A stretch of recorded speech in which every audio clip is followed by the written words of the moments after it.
বেশ কিছুদিন থেকেই ব্যোমকেশ একটা বই নিয়ে নাড়াচাড়া করছে। আমি বারবার দেখছি সে একবার বইটাকে পড়ছে আর বলছে, সত্যি ভারত লাজবাব। কিন্তু কেন সে কথা বলছে সেটা আমি বলতে পারবো না। বই তো ব্যোমকেশ কম পড়েনি, কিন্তু আজ তার কি হলো? আমি চায়ের কাপে প্রেমিকের মতন চুম্বন করলাম, সঙ্গে সঙ্গে প্রেমিকার মতন চায়ের উষ্ণ পরশ পেলাম আমার ঠোঁটে। মনটা সিক্ত হলো। ব্যোমকেশ যে এতক্ষণ আমাকে দেখছিল সেটা লক্ষ্য করিনি। চায়ের কাপ টেবিলে রাখতে গিয়ে দেখি ব্যোমকেশ তার নিজের চশমার ওপর দিয়ে আমার দিকে হাঁ করে তাকিয়ে আছে। আমি অবাক হয়ে প্রশ্ন করলাম, কি হলো ব্যোমকেশ, কিছু বলবে? ব্যোমকেশ প্রথমে চশমাটা ঠিক করে, বইটা টেবিলে রাখতে রাখতে বলল, এই জন্যই বলি ভাইয়া, এবার একটা বিয়ে করো। আমি বললাম, কেন ভাইয়া, আমার চা খাওয়ার সাথে বিয়ের সম্পর্কটা কি হলো? এবার ব্যোমকেশ মুচকি হেসে বলল, সেটা তোমার কাপটাকে জিজ্ঞাসা করো ভাইয়া, সেই ভালো বলতে পারবে। এই বলে আমার কাপটা হাতে তুলে বলল, ওগো প্রিয়তমা, খুব কষ্ট হলো তোমার। আমি ব্যোমকেশকে সোফার তাকিয়াটা ছুটে মারতে যাব, অমনি ব্যোমকেশ কাপ নিয়ে দৌড়ে রান্নাঘরে ঢুকে যায়। সত্যি ব্যোমকেশ পারে বটে। যদি আজ বৌঠান থাকতো তাহলে ব্যোমকেশকে দেখিয়ে দিতাম মজা। ও বলা হয়নি, বৌঠান তার দাদার বাড়ি গেছেন, 10 দিন পর ফিরবেন। তাই আমি আর ব্যোমকেশ এখন ব্যাচেলার লাইফ কাটাচ্ছি। ব্যোমকেশ এবার পুটিরামের কাছ থেকে 1 প্লেট লুচি আর সাদা আলুর তরকারি খেতে খেতে বাইরে এলো। আমি বললাম, আচ্ছা ব্যোমকেশ, তুমি এত মন দিয়ে কি বই পড়ছিলে ভাই? ব্যোমকেশ গরম লুচির পাতলা চামড়াটা তুলে মুখে পুরে বলল, অজিত, ভারতবর্ষ যে কেন মহান সেটা এই সমস্ত বই পড়লেই বোঝা যায়। ভারতবর্ষে 12 জ্যোতির্লিঙ্গ আছে, সেটা জানা আছে তো তোমার? হ্যাঁ, কেন জানবো না? বেশ, এই জ্যোতির্লিঙ্গগুলোর উৎপত্তি আর তাদের ঘিরে যে ইতিহাস, সেটা নিয়ে এই বই, বুঝলে? বেশ, সে তো বুঝলাম, কিন্তু সেইগুলো কি খালি বইতেই পড়ে যাবে নাকি ব্যোমকেশ? চাক্ষুষ করতে তো মন চায়। হবে হবে অজিত, হবে, সব হবে। ভাবছি তোমার বৌঠান ফিরে এলেই প্রথম জ্যোতির্লিঙ্গের দর্শনের জন্য বেরিয়ে পড়বো, কি বলো? বাবা, সে তো ভালোই হয়। অনেকদিন তো কোথাও যাওয়াও হয় না। কিন্তু প্রথম জ্যোতির্লিঙ্গ মানে? ব্যোমকেশ সামান্য মুচকি হেসে বলে, গুজরাটের সোমনাথ মন্দির। অনেক ইতিহাস ভাই অজিত, তার সঙ্গে রয়েছে অস্তিত্বের সংগ্রাম।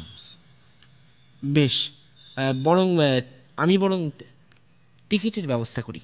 এই বলে টেলিফোনটা ধরতে যাব, অমনি দরজার কলিং বেলটা বেজে উঠল। ব্যোমকেশ আমাকে বলল, যাও অজিত, নতুন যজমান এসেছেন, আমি প্লেটটা রেখে মুখটা ধুয়ে আসি, তুমি দরজাটা খোলো। এই বলে ব্যোমকেশ রান্নাঘরের দিকে চলে গেল। আমি গিয়ে দরজা খুলে দেখি এক বয়স্ক ধুতি পাঞ্জাবি পরিহিত ভদ্রলোক দাঁড়িয়ে আছেন। ভদ্রলোকের চুল ব্যাকব্রাশ, চোখে কালো ফ্রেমের চশমা। আমাকে দেখে বললেন, নমস্কার, আমি হৃদয় কৃষ্ণ চট্টোপাধ্যায়। ব্যোমকেশ বাবু আছেন? আমি বললাম, হ্যাঁ, আপনি ভেতরে আসুন। ভদ্রলোককে ভেতরে নিয়ে এসে চেয়ারে বসতে দিই। ভদ্রলোক চেয়ার কাছে টেনে বসতে যাবেন, এমন সময় ব্যোমকেশ ঘরে ঢুকে বলল, নমস্কার, গরিবের নাম ব্যোমকেশ বক্সী। ভদ্রলোক চেয়ারে না বসে এবার সিঁড়ে দাঁড়িয়ে উঠে বললেন, নমস্কার, আমি হৃদয় কৃষ্ণ চট্টোপাধ্যায়, দত্তপুকুরে থাকি। এরপর সবাই যথাস্থানে বসার পর ব্যোমকেশ বলে, হৃদয়কৃষ্ণবাবু, সব তো বুঝলাম, কিন্তু ব্যোমকেশের কথা থামিয়ে হৃদয়কৃষ্ণবাবু বললেন, আসলে আমার 5 পুরুষের বাস ওই দত্তপুকুরে। সেখানকার মানুষেরা যথেষ্ট সম্মান করেন। আসলে কি বলুন তো, সম্মানের থেকেও মানুষের ভালোবাসা পেয়ে আমরা ওই একেবারে পুলকিত এবং গর্বিতও বটে। আমার পূর্বপুরুষরা জমিদার ছিলেন, তাই বলতেই পারেন আমিও তথাকথিত জমিদার। ব্যোমকেশ এবার বলে, কিন্তু এই জমিদার মশাইয়ের সত্যান্বেষের দরকার হলো কেন হৃদয়কৃষ্ণবাবু? ভদ্রলোক কিছু বলতে যাবেন অমনি পুঁটিরাম চায়ের কাপ টেবিলের ওপর রাখল। আমি সবার হাতে কাপ তুলে দিতেই হৃদয়কৃষ্ণবাবু আবার বলতে শুরু করলেন, আসলে ব্যোমকেশ বাবু, এককালে আমাদের অবস্থা খুব ভালো ছিল, তবে ওটা খুব না বলে অত্যধিক বললেই ভালো হয়।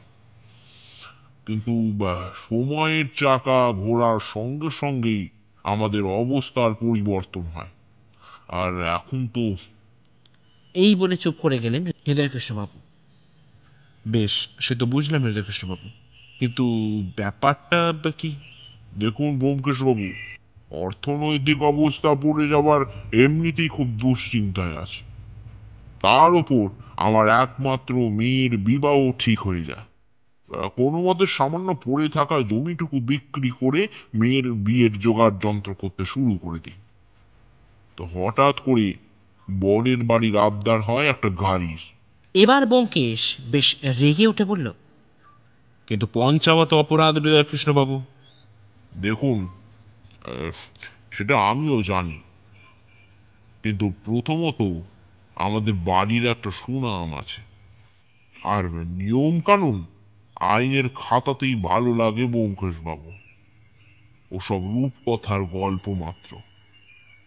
তাই মেয়ের সুখের জন্য আমাকে এইটা মেনে নিতে হয়, আর তার জন্যই অর্থের খোঁজ করতে থাকি।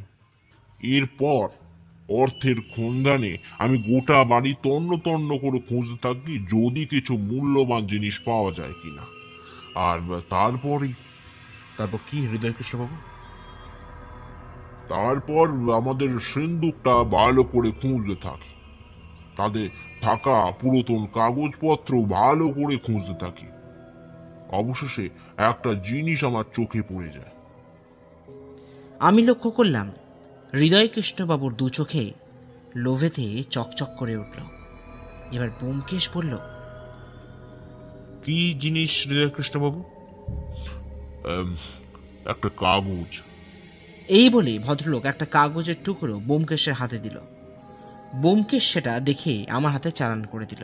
আমি দেখলাম তাতে ছড়ার 4 লাইন লেখা আছে, পৃথিবী হেতায় উলট পুরাণ, চরণতলে পাবে মান, সোমনাথেতে করলে প্রণাম, পাবে জিনিস মূল্যবান। আমি লক্ষ্য করলাম ব্যোমকেশ নিজের ঠোঁটে আঙুল দিয়ে কি যেন ভাবছে।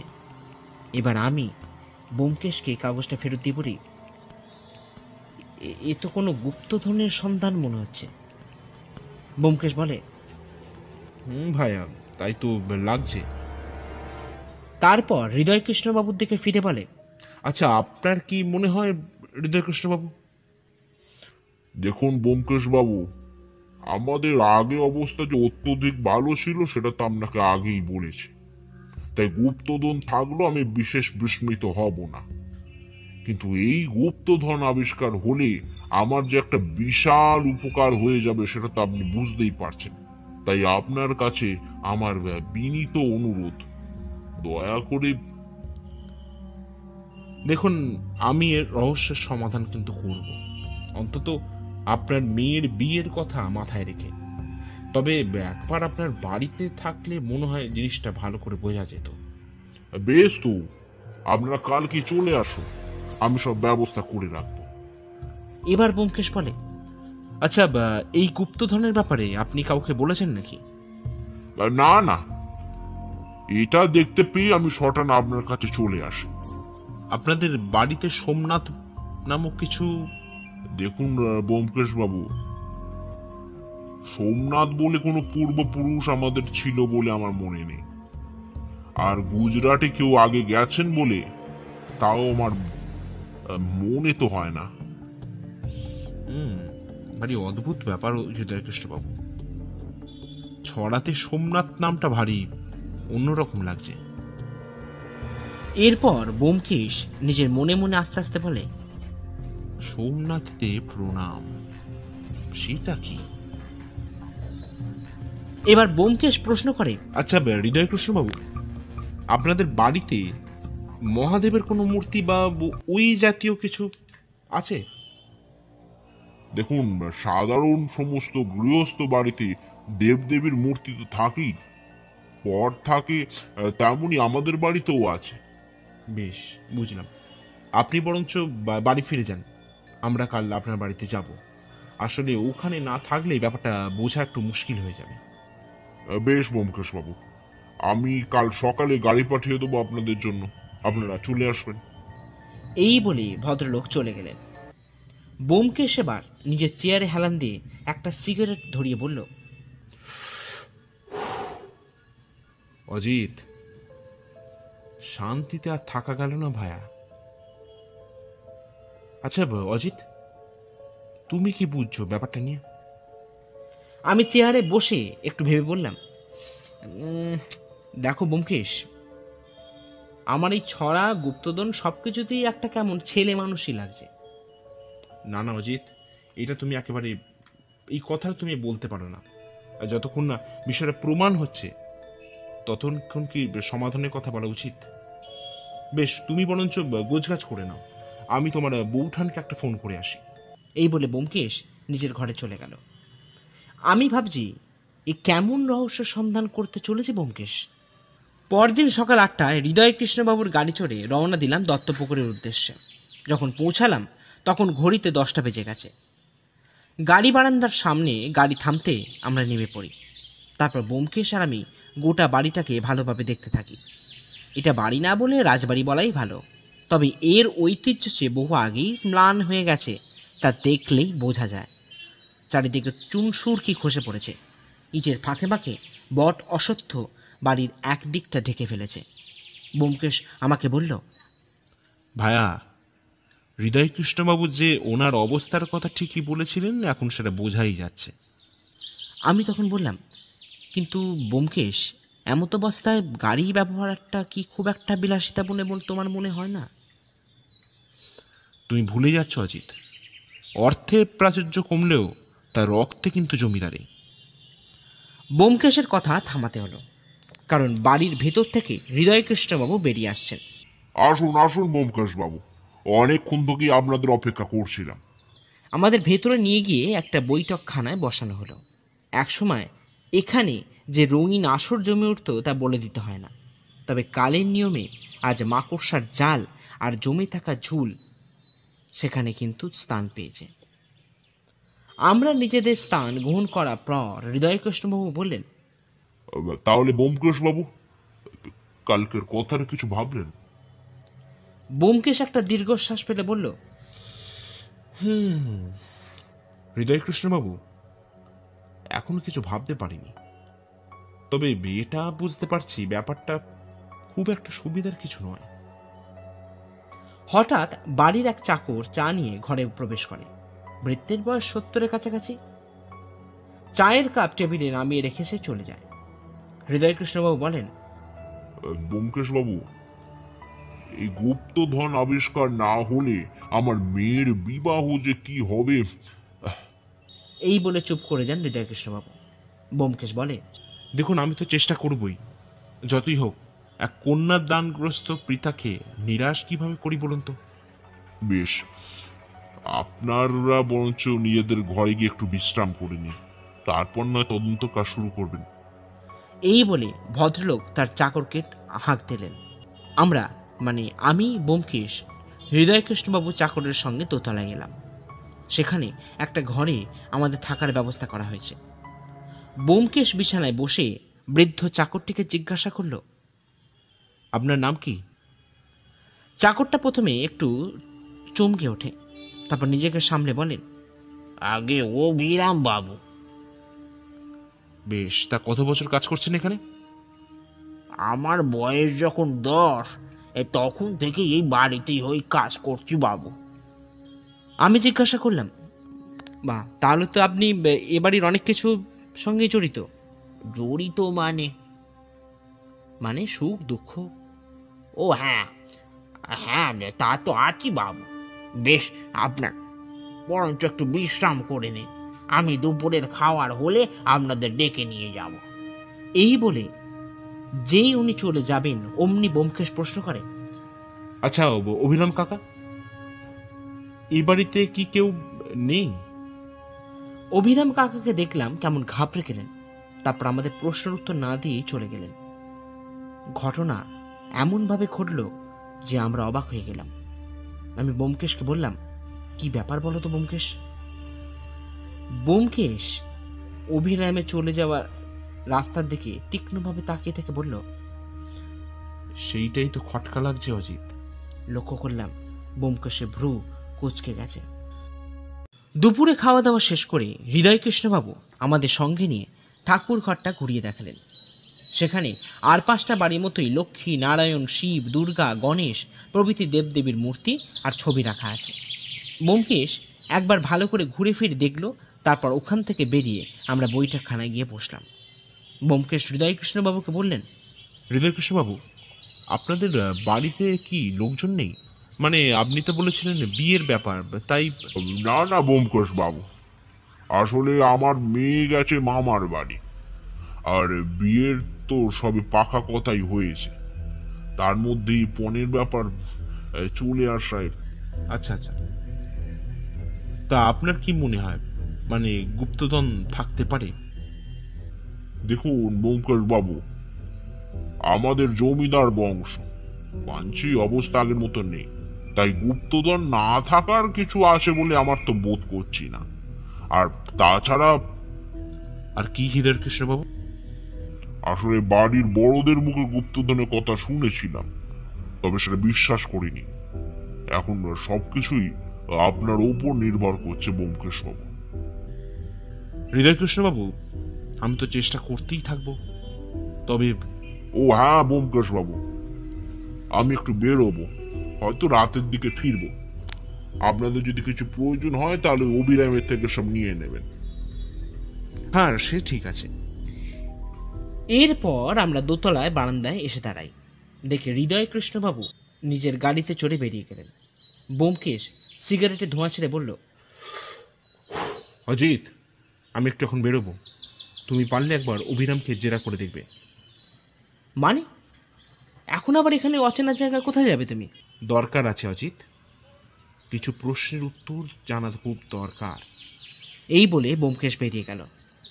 আমি বারান্দা থেকে তাকিয়ে থাকলাম আর দেখলাম ব্যোমকেশ রাস্তার দিকে এগিয়ে গেল। সত্যি ব্যোমকেশের এই স্বভাবগুলোই আমার একদম ভালো লাগে না। জানি না এখন কি করবে। দাঁড়িয়ে দাঁড়িয়ে এসব ভাবছি, হঠাৎ অভিরাম কাকা আমার পেছন দিক থেকে এসে বললেন, বাবু, আপনার বন্ধু কোথায় গেলেন? আমি প্রথমটা চমকে যাই, তারপর পেছন ফিরে বলি, হ্যাঁ হ্যাঁ, একটু কাজে বেরিয়েছে।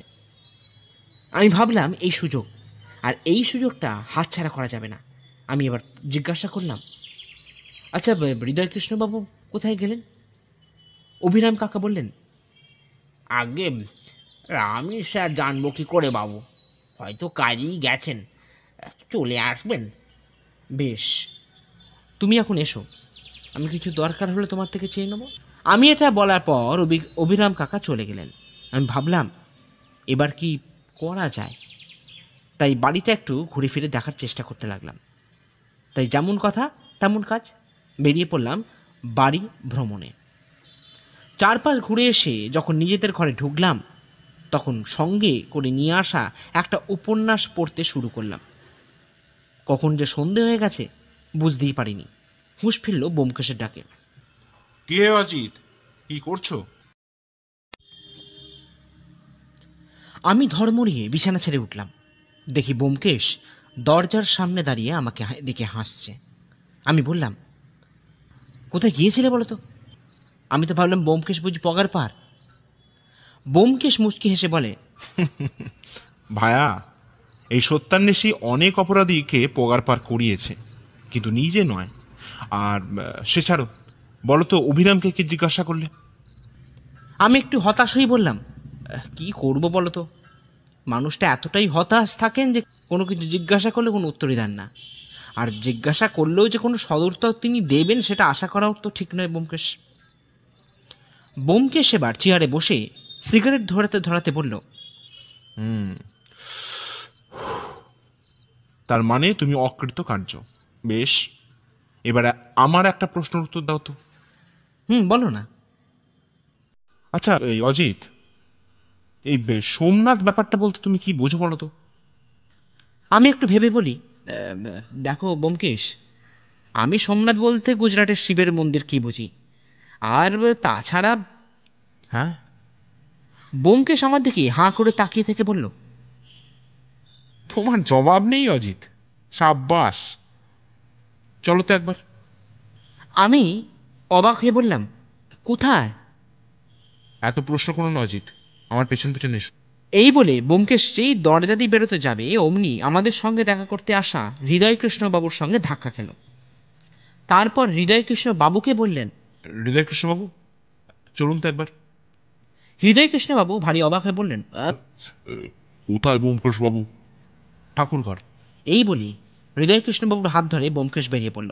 আমিও সঙ্গে সঙ্গে পিছু নিলাম ওদের। এখন ঠাকুর ঘরে আমরা তিনজন দাঁড়িয়ে আছি। ব্যোমকেশ তাকিয়ে আছে দেবাদিদেবের ওপর, আর আমরা ব্যোমকেশের দিকে। হঠাৎ আমাদের অবাক করে ব্যোমকেশ মহাদেবের তলদেশ ধরে নাড়াবার চেষ্টা করতে লাগলো। হৃদয়কৃষ্ণবাবু বললেন, এ কি করছেন ব্যোমকেশ বাবু? আমাদের বংশের কুলদেবতা উনি। এটা কি করছেন? ভুল হচ্ছে। আমি ব্যোমকেশকে কিছু বলতে যাব, দেখলাম ব্যোমকেশ শিব মূর্তি ছেড়ে দিল, তারপর নীরবে তাকিয়ে থাকলো লিঙ্গের দিকে। আমি বললাম, এটা কি করছিলে ব্যোমকেশ? তুমি কি পাগল হলে নাকি? আচ্ছা অজিত, তোমার ছড়াটা মনে আছে? হ্যাঁ। বেশ, একবার বলো তো। আমি বলতে শুরু করলাম, পৃথিবী হেতায় ওলট পোড়ান, চরণতলে পাবে মান, সোমনাথেতে করলে প্রণাম, পাবে জিনিস মূল্যবান। এবার ভেবে একবার দেখো তো, সোমনাথ মানে কি? আমি বললাম, সেটা তো সোজা ব্যোমকেশ, মহাদেব। তাহলে ছড়া অনুযায়ী সোমনাথে করলে প্রণাম, পাবে জিনিস মূল্যবান। আমি অবাক হয়ে বললাম, ও বাবা, আচ্ছা সেই জন্যই তুমি আমার বলার পরেই তুমি শিব মূর্তি পরীক্ষা করতে এখানে চলে এলে? ব্যোমকেশ তার ডান হাতের আঙুল দিয়ে থুত নিতে বোলাতে বোলাতে তার বাঁ হাতটা কোমরে দিয়ে রেখে বলল, হ্যাঁ আসি, কিন্তু ছড়া অনুযায়ী মূর্তি নাড়াতেও তো কিছু পাওয়া গেল না অজিত। এবার হৃদয়কৃষ্ণবাবু বললেন, তাহলে ব্যোমকেশ বাবু? ব্যোমকেশ একটা দীর্ঘশ্বাস ফেলে বলল, তাহলে এখনো ভাবার দরকার আছে হৃদয়কৃষ্ণবাবু। আদৌ গুপ্তধন আছে কিনা সেটাও তো একটা বড় প্রশ্নের বিষয়। বেশ, এখন চলুন। এই বলে আমরা সেখান থেকে বেরিয়ে এলাম। রাতের খাওয়া শেষ হওয়ার পর আমরা ঘরেতে বসে আছি। এমন সময় হৃদয়কৃষ্ণবাবু ঘরে ঢুকলেন। তারপর ব্যোমকেশকে লক্ষ্য করে বললেন, ব্যোমকেশ বাবু, ভারী বিপদে আছি। বুঝতেই পারছি না কি করব। আদৌ কিছু পাওয়া যাবে তো? কিছু তো বুঝতে পারছি না। আর আমার মেয়েটারই বা কি হবে? ব্যোমকেশ চেয়ারে হেলান দিয়ে বলল, দেখুন হৃদয়কৃষ্ণ বাবু, আমি তো চেষ্টা করছি, সেটা আপনি হয়তো বুঝতেই পারছেন, কিন্তু সব কেমন যেন গুলিয়ে যাচ্ছে। এবার ব্যোমকেশ আমাদের অবাক করে বলে উঠল, আচ্ছা, আপনাদের বাড়িতে আর কোনো বা কোথাও মহাদেবের মূর্তি আছে? হৃদয়কৃষ্ণবাবু একটু ভেবে বললেন, না ব্যোমকেশ বাবু, সেরকম তো আমার জানা নেই, তবে অভিরাম জানলেও জানতে পারে। বুঝতেই পারছেন, অভিরাম আমাদের বহুদিনের বৃত্ত। বেশ, আপনি বরঞ্চ একবার অভিরামকে ডেকে দিন, দেখি ওর সাথে কথা বলে যদি কিছু জানা যায়। হৃদয়কৃষ্ণবাবু একটু ভাবলেন, তারপর আবার বললেন, ঠিক আছে, আপনি যখন বলছেন, দেখুন একবার চেষ্টা করে অবিরামের থেকে যদি কিছু জানতে পারেন, আমি ডেকে দিচ্ছি। এই বলে ভদ্রলোক বেরিয়ে গেলেন। মিনিট 10 পরেই দরজায় ধাক্কা। আমি বললাম, কে? বাইরে থেকে আওয়াজ এলো, আগে আমি অভিরাম বাবু। ব্যোমকেশ আমাকে তাড়াতাড়ি বলল, আমার কথার সঙ্গে সঙ্গে তাল মিলিয়ে যাবে অজিত। তারপর ব্যোমকেশ অভিরাম কাকাকে ঘরে নিয়ে আসলো। অভিরাম কাকা ঘরে আসতে ব্যোমকেশ একটা কাঠের চেয়ার এগিয়ে দিল। তারপর যে যার জায়গায় বসার পর ব্যোমকেশ প্রশ্ন করল, আচ্ছা অবিরাম কাকা, আচ্ছা এই বাড়িতে আর কোনো মন্দির আছে? অভিরাম কাকা একটু অবাক হয়ে বললেন, আগে না বাবু।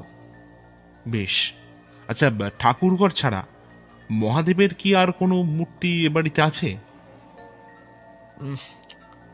না, ওই মূর্তিটাই বহুদিন ধরে পূজা হয়ে আসছে বাবু।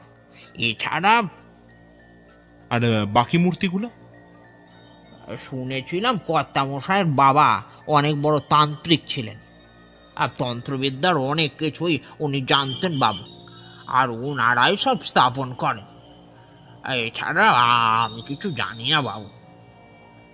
ব্যোমকেশ এবার আমাকে অবাক হয়ে প্রশ্ন করে, আচ্ছা অজিত, হৃদয় কৃষ্ণবাবুর মেয়ে কবে গেছেন মামার বাড়ি? অভিরাম কাকা কিছুক্ষণ চুপ করে থাকলেন। আমি লক্ষ্য করলাম তিনি গল গল করে ঘামছেন। তাই দেখে আমি বললাম, কি হলো অভিরাম কাকা, আপনি কিছু বললেন না তো? আগে গত পরশু বাবু। ব্যোমকেশ এবার বলল, বেশ ঠিক আছে, আপনি এখন আসুন। অভিরাম কাকা চেয়ার ছেড়ে যখন বেরিয়ে যাবেন, হঠাৎ ব্যোমকেশকে বলে উঠলেন, বাবু, রামায়ণে সীতাহরণ হয়েছিল জানেন তো? তারপরে লঙ্কার পতন হয়, এবারও হবে বাবু। এই বলে বেরিয়ে গেলেন অভিরাম কাকা। আমি আর ব্যোমকেশ একে অপরের দিকে তাকালাম। ব্যাপারটা হচ্ছে বেশ গুরুতর, সেটা বোঝাই যাচ্ছে। ব্যোমকেশ আমাকে বলল, অজিত, সব গুলিয়ে যাচ্ছে ভাইয়া। একদিকে ছড়ার প্যাঁচ আর অন্যদিকে এই অভিরামের বাণী। তবে একটা কথা ভালোই বুঝতে পারছি না, ছাড়ো। এই বলে ব্যোমকেশ জানলার দিকে মুখ করে একটা সিগারেট ধরালো। চারিদিকে নিস্তব্ধতা আর ঝিঝি পোকার ডাক গোটা ব্যাপারটাকে আরো বেশি রহস্যময় করে তুলেছে। ব্যোমকেশকে দেখলাম জানালা দিয়ে দূরের দিকে তাকিয়ে থাকতে আর বিড়বিড় করে কিসব বলতে। আমি ভালোই ভালোই বুঝতে পারছি ব্যোমকেশ এবার কাবু হয়ে পড়েছে। হঠাৎ আমার হুঁশ ফুলল ব্যোমকেশের গলার আওয়াজে। অজিত, নাত মানে কি বলতো? আমি অবাক হয়ে বললাম, কি সব বলছো ব্যোমকেশ? এবার ব্যোমকেশ সিগারেটটা জানলা দিয়ে ছুঁড়ে ফেলে আমার কাছে এসে বলল, আরে বলোই না, নাত মানে কি? আমি বললাম, পালক, রক্ষক, শাসক, এরকম কিছু হবে। কিন্তু কেন ব্যোমকেশ? আর কিছু মনে পড়ছে অজিত? দাঁড়ান, হ্যাঁ, অধিপতি। ব্যোমকেশ এবার আমার মুখের কথা টেনে নিয়ে বলল, হ্যাঁ অজিত, অধিপতি। এবার বলো তো, সংস্কৃত অধিপতি কথার অর্থ কি? আমি অবাক হয়ে বললাম, ভাইয়া, আমি বাংলায় গল্প লিখি, স্কুলে থাকতেও পড়েছিলাম সংস্কৃত, তবে এখন তো আর মনে নেই। বেশ, তাহলে শোনো। অধিপতি সংস্কৃত ধাতু অধিশয় আর পতি থেকে এসেছে, যার বাংলা মানে লালন করা আর পালন করা। আর সোম মানে তো তুমি জানো, চাঁদ। তাহলে কি দাঁড়ালো অজিত? আমি কৌতুক হয়ে বললাম, মানে চাঁদকে যিনি লালন পালন করেন? একদম অজিত। এবার প্রশ্ন হলো, চাঁদকে লালন পালন করেন কে? আমি বললাম, মহাদেব। কিন্তু ভাইয়া, মহাদেবকে তো পরীক্ষা করে দেখলাম, কিছু তো বেরোলো না। তবে আমি এবার একটা মস্ত বড় হাই তুলে বলি, তুমি বরঞ্চ ভাবো হে, আমার বড় ঘুম পেয়েছে। এই বলে আমি শুয়ে পড়ি। ব্যোমকেশ তখনও ইজি চেয়ারে বসে কিসব ভেবে চলেছে। সকালে ঘুম ভাঙলো ব্যোমকেশের ডাকে। অজিত, অজিত ওঠো, আমি বেরোলাম, আসতে দেরি হবে, আর চিন্তা করো না। আমি হকচকিয়ে বিছানা থেকে উঠে বসতে বসতেই দেখি ব্যোমকেশ পেরিয়ে গেল। তার মানে কিছু আলোর কিরণ ধরা দিয়েছে ব্যোমকেশের মনে, তবে আসার কারণটা কি সেটা জানা নেই। ব্যোমকেশ চিন্তা না করতে বলে গেলেও আমার মনে কিন্তু প্রশ্নের পাহাড় জমা হচ্ছে, আর এই প্রশ্নগুলোর উত্তর না পাওয়া অবধি আমার শান্তি নেই। এখন সকাল 10টা বেজে যাচ্ছে। আমি ব্রেকফাস্ট শেষ করে বাগানের চেয়ারে বসে আছি আর আমার নতুন উপন্যাসটা লেখার চেষ্টা করছি। 2 লাইন লিখছি আর একবার করে ভেবে চলেছি ব্যোমকেশ কি করছে। এমন সময় পেছন থেকে হৃদয়কৃষ্ণবাবুর গলার আওয়াজ পেলাম। কি অজিত বাবু, আপনার বন্ধুটি কোথায় গেলেন? জানি না, আসলে বোমকেশ সব কাজের কথা আমাকে বলে না, আর আমিও জিজ্ঞাসা করি না। তবে চিন্তা একটা লেগেই থাকে বলতে পারেন। হ্যাঁ, তা তো থাকবেই। আসলে আমিও খুব চিন্তায় আছি অজিত বাবু। মেয়েটার বিয়েটা ভালো ভালো দিতে পারলে আমি বাঁচি, তারপর কাশিবাসী হব। আমি অবাক হয়ে বলি, সে কি? হ্যাঁ, যাক সেসব কথা। আপনার কিছু দরকার হলে অবিরামকে বলবেন। আমি একটু কাজে বাইরে যাব, দুপুরের মধ্যে চলে আসবো। এই বলে ভদ্রলোক চলে গেলেন। দুপুরে খাওয়া দাওয়া শেষ করে লম্বা একটা ভাত ঘুম সেরে যখন বিকালে চা পান করছি, তখন বোমকেশ ঘরে ঢুকলো। আমি কি জিজ্ঞাসা করতে যাব, বোমকেশ বলে উঠল, অজিত, সোম মানে চাঁদ, তাই না? আমি অবাকে বললাম, হ্যাঁ তাই তো। না অজিত। আমার দিকে তীক্ষ্ণ দৃষ্টি রেখে বলল বোমকেশ, না। তাহলে? জ্যোতিষশাস্ত্র মানো অজিত, জ্যোতিষশাস্ত্র। মানে? হ্যাঁ অজিত, জ্যোতিষ। কিন্তু জ্যোতিষ কেন ভাইয়া? আচ্ছা বলো তো, জ্যোতিষ শাস্ত্র অনুসারে মনের কারক গ্রহ কি?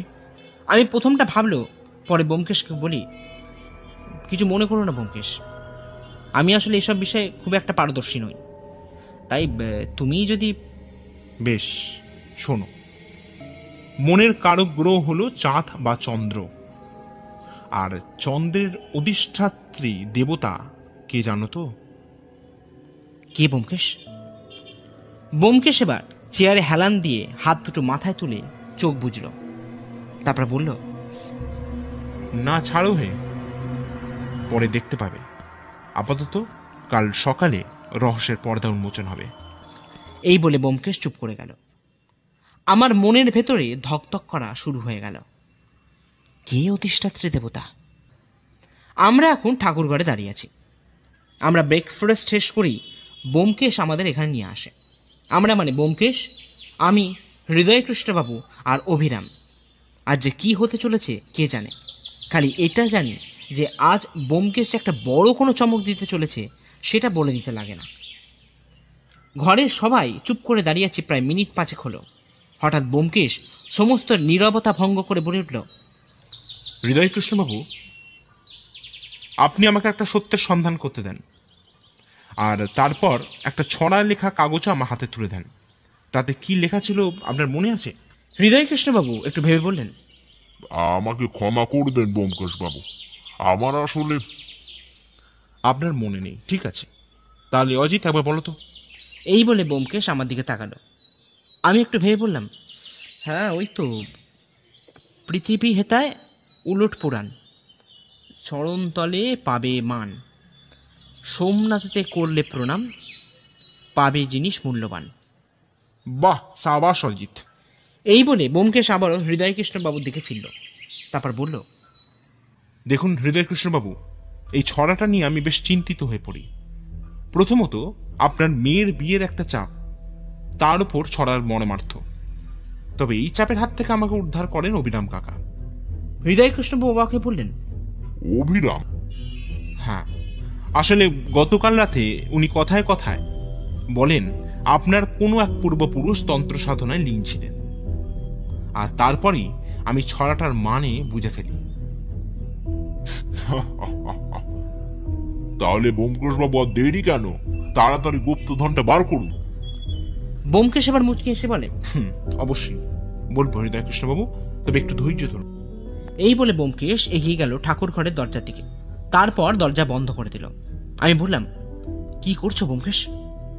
না না অজিত, এখন কোনো কথা নয়। এখন যা কথা বলবো আমি, কারণ গল্পের হিরো কিন্তু এখন এই সত্যান্বেষী। আমি লক্ষ্য করলাম বোমকেশ বারবার ঘড়ি দেখতে লাগলো, তবে কারণটা কি সেটা জানি না। আর এখন যা পরিস্থিতি, তাতে বোমকেশকে জিজ্ঞাসা করলো কোনো সদুত্তর পাওয়া যাবে না। বোমকেশ এবার এগিয়ে ঝুঁকে পড়ে মহাদেবের মূর্তিটা ভালো করে দেখতে দেখতে বলল, হৃদয়কৃষ্ণবাবু, আচ্ছা এই সোমনাথ বলতে আপনার মাথায় প্রথম কি আসে? হৃদয়কৃষ্ণবাবু বললেন, সোমনাথ বলতে ব্যোমকেশ বাবু আমার গুজরাটের সোমনাথ মন্দিরের কথাই আসে, আর তারপরে মহাদেব। আর কি হৃদয়কৃষ্ণবাবু? আর হ্যাঁ, স্কুলে আমার এক সোমনাথ বলে বন্ধু ছিল, তার কথাও মনে পড়ে ব্যোমকেশ বাবু। আর কিছু হৃদয়কৃষ্ণবাবু? হৃদয়কৃষ্ণবাবু আবার একটু ভেবে বললেন, না ব্যোমকেশ বাবু, আর তো তেমন কিছু মনে পড়ছে না। বেশ। আচ্ছা, আপনারা জ্যোতিষে বিশ্বাস করেন? হ্যাঁ আছে, তবে সেরকম ভাবে নয়। কিন্তু কেন বলুন তো? এবার ব্যোমকেশ মহাদেবের পাশে রাখা শ্রীকৃষ্ণের মূর্তির সামনে গিয়ে দাঁড়ায়। তারপর ঝুঁকে পড়ে কি সব দেখতে লাগে। এরপর সিধে হয়ে দাঁড়িয়ে বলে, আচ্ছা অজিত, তোমাকে মনের কারক গ্রহের কথা বলেছিলাম, মনে আছে এখন? আমি একটু ভেবে বলি, হ্যাঁ বলেছিলে তো, এই চন্দ্র। খুব ভালো অজিত। আর তার অধিষ্ঠাত্রী দেবতার কথা বলেছিলাম না? হ্যাঁ বলেছিলেন, কিন্তু কোন সে দেবতা সেটা তো বলনি। এবার হৃদয়কৃষ্ণবাবু একটু বিরক্ত হয়ে বললেন, কি সব যা তা বলছেন বলুন তো ব্যোমকেশ বাবু? এটা কি খেলার ময়দান নাকি? আর এটা কি আপনার সময় হলো ওইসব বলার? দেখুন হৃদয়কৃষ্ণবাবু, খেলার সময় কোনটা সেটা একটু পরেই বুঝতে পারবেন। এরপর আমার দিকে ফিরে বলল, অজিত, মনের অধিষ্ঠাত্রী দেবতা হলেন শ্রীকৃষ্ণ, বুঝলে? আমি তো অবাক। আমি বললাম, তার মানে ব্যোমকেশ? হ্যাঁ, ঠিকই ধরেছ অজিত। গুপ্তধন আশা করি। এবার ছড়াটা প্রথম থেকে বলো তো। আমি বলতে লাগলাম, পৃথিবী হেতায় উলট পুরাণ, চরণ তালে পাবে মান। তার মানে অজিত, পৃথিবী সূর্যের চারিদিকে ঘড়ির কাঁটার দিক বরাবর ঘোরে। আর চরণতল মানে? এরপর আমাকে বলে, আর দ্বিতীয় ভাগটা অজিত? আমি বললাম, সোমনাথেতে করলে প্রণাম, পাবে জিনিস মূল্যবান। তার মানে কি দাঁড়াচ্ছে? এই বলে ব্যোমকেশ শ্রীকৃষ্ণের মূর্তির পা ধরে ঘড়ির কাঁটার বিপরীত দিকে ঘোরাবার চেষ্টা করতে থাকে। আর তারপরে যেটা ঘটে গেল সেটা অবিশ্বাস্য ব্যাপার। শ্রীকৃষ্ণের মূর্তি ঘুরে যেতেই তার পায়ের তলার বেদি থেকে বেরোতে লাগলো একটা লাল বাস্ক। ব্যোমকেশ সেটা হাতে তুলে নিল। অমনি ঘটে গেল একটা ভয়ঙ্কর ব্যাপার। হৃদয়কৃষ্ণবাবু বন্দুক তাক করে দাঁড়ালেন ব্যোমকেশের দিকে। তারপর বললেন, ওটা আমাকে দিন ব্যোমকেশ বাবু। অনেক সত্যের সন্ধান করেছেন, এবার মরার পর বন্ধুর সাথে নরকে বসে সত্যের সন্ধান করতে থাকবেন। আমি লক্ষ্য করলাম হৃদয়কৃষ্ণবাবুর তীক্ষ্ণ দৃষ্টি থেকে বেরিয়ে আসছে তীব্র লোভের আগুন। ব্যোমকেশ এবারও শান্তভাবে বলল, আমাকে মেরে ফেললো এই সম্পত্তি আপনার হাতে আমি তুলে দেব না হৃদয়কৃষ্ণবাবু। দেবেন না? আপনার ঘাড় দেবে। এই বলে হৃদয়কৃষ্ণবাবু বন্ধুদের ডগা দিয়ে ব্যোমকেশের মাথায় আঘাত করলো। ব্যোমকেশ মাটিতে লুটিয়ে পড়ল। আমি ছুটে গিয়ে ব্যোমকেশকে ধরি। এই সুযোগে হৃদয়কৃষ্ণবাবু ব্যোমকেশের হাতে থাকা লাল বাক্সটা নিয়ে ঠাকুরঘর থেকে বেরিয়ে যান। আমি দৌড়ে ধরতে যাব, দেখি ব্যোমকেশ বাধা দিল। এই ঘটনার মিনিট তিনেক পরেই ঠাকুর ঘরে পুলিশ ঢুকলো। আমি তো একেবারে অবাক। ব্যোমকেশ এবার নিজেকে সামলে বলে, ইন্সপেক্টর মল্লিক ধরেছেন ওকে। হ্যাঁ ব্যোমকেশ বাবু, আপনি ঠিকই বলেছেন। আর আপনি ঠিক আছেন তো? বললেন ইন্সপেক্টর মল্লিক। আমি এবার বললাম, এগুলো কি হচ্ছে ব্যোমকেশ? আমাকে কিছু তো বলো এবার। ব্যোমকেশ এবার মুচকে এসে বলে, দাঁড়াও দাঁড়াও, তার আগে একটা কাজ করতে হবে ভাইয়া। এই বলে ব্যোমকেশ তার পকেট থেকে আরও একটা লাল বাক্স বার করে ইন্সপেক্টর মল্লিকের হাতে দিলেন। আমি তো অবাক, কি সব হচ্ছে এসব? আমি বললাম, ব্যোমকেশ। ব্যোমকেশ আমার কথা থামিয়ে বলে, কিছু বলার আগে একটা জিনিস দেখো। এই বলে ইন্সপেক্টর মল্লিককে ইশারা করল ব্যোমকেশ।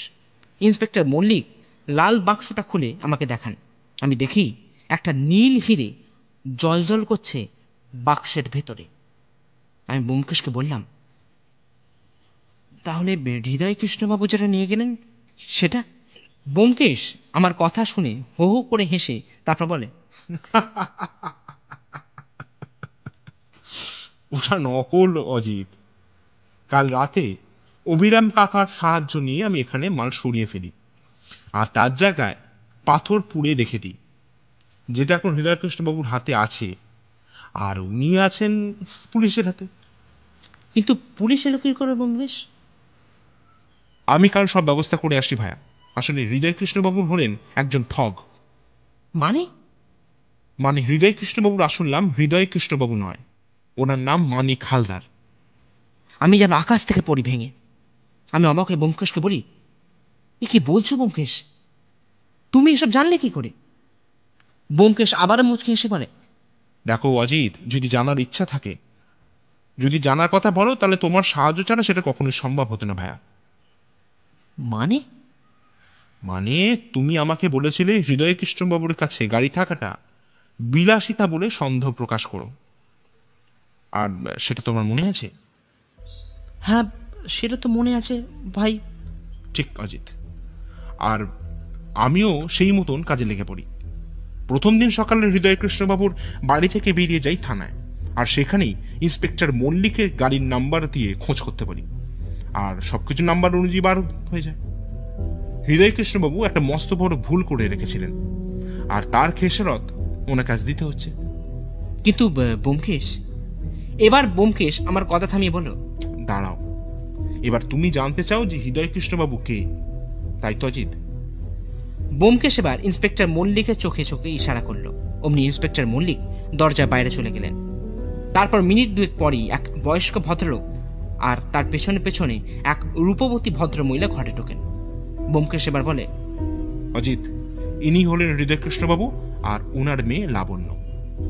আমি হাত জড়ো করে নমস্কার জানালাম, কিন্তু আমার চোখ বারে বারে মহিলার সৌন্দর্যের দিকে ধাবমান হচ্ছিল। আমি আর ব্যোমকেশ এখন রাস্তা দিয়ে হাঁটতে হাঁটতে চলেছি। আমি এবার ব্যোমকেশকে যেতে যেতে জিজ্ঞাসা করলাম, আচ্ছা ব্যোমকেশ, সব তো বুঝলাম, কিন্তু নীল পাথরটা কি হলো? ব্যোমকেশ হাঁটা থামিয়ে বলে, পাথরটা সরকারি সংগ্রহে যাবে, তবে হৃদয় কৃষ্ণবাবুর কিছু টাকা সরকারি সাহায্য পাবেন। তাতে হৃদয় কৃষ্ণবাবুর মেয়ের বিবাহ খুব ভালো করেই অর্থের সাহায্যে চলে যাবে। আর এবার ব্যোমকেশ মুচকে এসে বলে, তবে হৃদয় কৃষ্ণবাবুর মেয়েটি বেশ লক্ষ্মীমন্ত। কি বলো অজিত? ব্যোমকেশের জিহবা লেলন বুঝতে পেরে আমি বললাম, সবই মায়া ব্যোমকেশ, সবই মায়া। এবার ব্যোমকেশ তার ডান হাতটা আমার কাঁধে রেখে বলল, দেখো অজিত, কোনো মহিলাকে দেখা মানে কিন্তু অন্যায় নয়, তবে খারাপ নজরে দেখাটাই খারাপ। তুমি একজন পুরুষ, তাই দেখেছো, বেশ করেছো, তবে মনে রাখবে, মেয়েরা কিন্তু মায়ের জাত, অন্য কিছু নয়, বুঝলে? এবার চলো, তোমার বউঠানের আসার সময় হয়ে গেছে। এই বলে ব্যোমকেশ এগিয়ে গেল সামনের দিকে। আমি হাঁ করে তাকিয়ে থাকলাম ওর দিকে। সত্যি কত কঠিন কথাগুলো কত সহজভাবে বলে গেল ব্যোমকেশ। সত্যি তো, এই নারকীয় দৃষ্টির জন্যই তো কত অন্যায় ঘটে চলেছে সমাজে। তবে যতদিন ব্যোমকেশের মতন সত্যান্বেষী আছে এই সমাজে, ততদিন আমরা রাতের নিশ্চিন্তের ঘুমটা ঘুমোতেই পারবো।